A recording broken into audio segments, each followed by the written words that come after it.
You are the ceiling inside of your business. Your ability to lead and coordinate action amongst your team members is going to be the reason why you are super successful and have a great culture and can dominate the competition, or you don't. You get stuck. You feel like you're on this hamster wheel, just spinning out.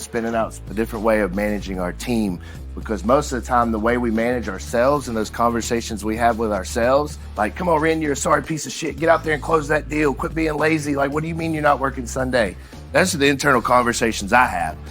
And what we normally do by default is we go have those same conversations with our team. They don't resonate too well a lot with that, right? And so we're going to change the framework in the way that we have those conversations. And it's with this program, the desired outcome is to make sure that you are driving accountability, culture, and buy-in, improving trust, because once we improve trust with our team, they take to the coaching more. And when they take to the coaching more, they see better results. And when they see better results, that trust is then deepened.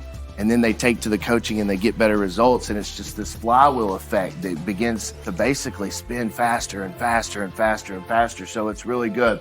You know, the sad truth is, if you take this stuff back and you implement it, you're probably going to lose some people, because A, players want to be held accountable and everybody else is going to run from accountability. And this material gets people extremely accountable, extremely bought in. There is no more hiding. There is no more mediocrity inside of our organizations, because we're putting the burden of accountability on them for their goals and what they're trying to accomplish. And it's just reshaping the organization, what culture is. It's not ping pong tables and happy hour and beer pong and things like that on Fridays. It's kind of like what I say is, it's how we do things around here, right? That's the culture. We want to attract people that want to do things the way that we do things. And so there's a little bit of difference there. We want to make sure we have clarity in the mission that we're set out to accomplish as an organization. We want to make sure that we have a purpose, because once we can have a purpose internally as business owners, then we go out and find people whose purpose align with us. And that's when the magic really starts to happen. And when that begins to happen, you begin to become a talent magnet for other individuals who have that same purpose, the same drive, the same ambition. And then you look up and you just got a team full of A players. You guys seen the meme where it's like the boss and he's leaning against his Ferrari and it says, hey, if you hit all your KPIs and you close all your contracts and hit all your goals, I'll buy a new Ferrari next year, right? Have you guys seen that one? That's what unintentionally we do now. That's the message that we're condescending when we give them their KPIs. But we want to change that. We want to be able to change that. You know, most organizations have 100% turnover every 6 months in an acquisition manager or disposition manager role. Most of these guys don't even know what the hell they're doing for 6 months, right? They just started producing and closing deals 6 months in, and now they're gone. Then you have to go start all over. How frustrating is that? And you feel like, if you felt like me before, I poured into this guy for 6 months, finally to get him producing, only for him to leave, and then I got to start over. Maybe I'm a little less willing and excited about pouring into this new guy, because why? He's just going to leave in 6 months, you know?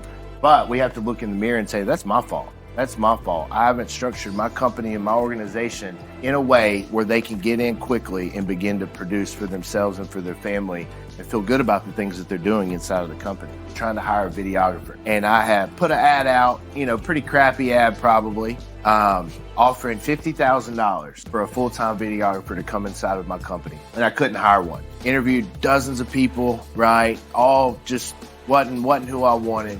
Either they were, or they wanted like exponentially more money that I was willing to pay. And over time, I began to increase the price. And I just couldn't get anybody. And so one Sunday, this is really on my mind, and I go to church with my family, and we go to this big church in Alabama, you know, and it's like legit, the media production, you know, there's all these hipster guys running around with cameras, and you have the best AV guys, and you look on the stage and just these super talented musicians. And I'm like, man, like how are they hiring these guys? And I kind of hit my wife, and I'm like, hey, how much do you think they pay these people? And she was like, Ren, it's a church. They work for free. And I'm like, what the, how? Right? My ads are now up. Like, we're offering like $65,000. I can't get one of these guys to come in, and they're here working for free. And so I started thinking to myself, what magic, what is this? What is this? And so I asked, and the first thought I had was, well, I guess it's God. right? But is it God? What is that? Well, it's religion. But what is religion? And then I started to break that down. It's purpose, right? There's a purpose why they're there. They feel as if they're fulfilling a purpose. There's community. There's great communities in churches. And I forgot my last point. Purpose, community, and impact. They feel as if they're making an impact and they're connected to the fellow people. And so I asked myself, do I have any of that in my business currently? Do I have a purpose? Do I have a mission? Do I have an impact? Am I creating connection? And the answer for most of them things was no. It was no. So we went back. I come back on a mission. I sit my executives down and I say, hey, this is the reason that we're not getting quality people. This is the reason that our ads are sour. This is the reason that we're not able to hire top caliber people.